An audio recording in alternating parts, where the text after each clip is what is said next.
జూన్లోగా కొత్త జిల్లాలు, రెవెన్యూ డివిజన్లు, మండలాల ఏర్పాటును పూర్తి చేయాలని ప్రభుత్వం భావిస్తోంది. ఈ మేరకు ప్రతిపాదనలను పంపాలని జిల్లా కలెక్టర్లను కోరిన రెవెన్యూ శాఖ త్వరలో ముసాయిదా విడుదల చేసేందుకు సిద్దమవుతోంది. జూన్ 2 నాటికి ఈ ప్రక్రియ పూర్తి చేసి కొత్త జిల్లా కేంద్రంలోనే రాష్ట్రావతరణ దినోత్సవాలు నిర్వహించాలని ప్రభుత్వం భావిస్తోంది.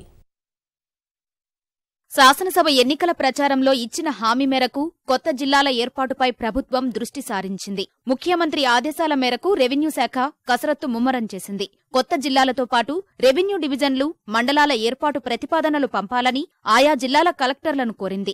జయశంకర్ భూపాలపల్లి జిల్లాలోని ములుగు రెవెన్యూ డివిజన్తో ప్రత్యేక జిల్లా, మహబూబ్నగర్ జిల్లాలోని నారాయణపేట రెవెన్యూ డివిజన్, కోయిలకొండ మండలంతో కలిపి నారాయణపేట జిల్లా, కోరుట్ల, కొల్లాపూర్లను కొత్త రెవెన్యూ డివిజన్లుగా ఏర్పాటు చేసేందుకు రెవెన్యూ శాఖ ప్రతిపాదనలు కోరింది. నల్గొండ జిల్లాలోని గట్టుప్పల్, ములుగు రెవెన్యూ డివిజన్లోని మల్లంపల్లె, బాన్సువాడ నియోజకవర్గంలో చండూర్, మోస్రా, మహబూబాబాద్లోని ఇనుగుర్తి, సిద్దిపేట జిల్లాలోని నారాయణరావుపేట, మేడ్చల్, మల్కాజ్గిరి జిల్లాలో కొత్త మండలం ఏర్పాటు కానుంది. ఆయా జిల్లా కలెక్టర్ల నుంచి ప్రతిపాదనలు అందిన వెంటనే రెవెన్యూ శాఖ ముసాయిదా జారీ చేయనుంది.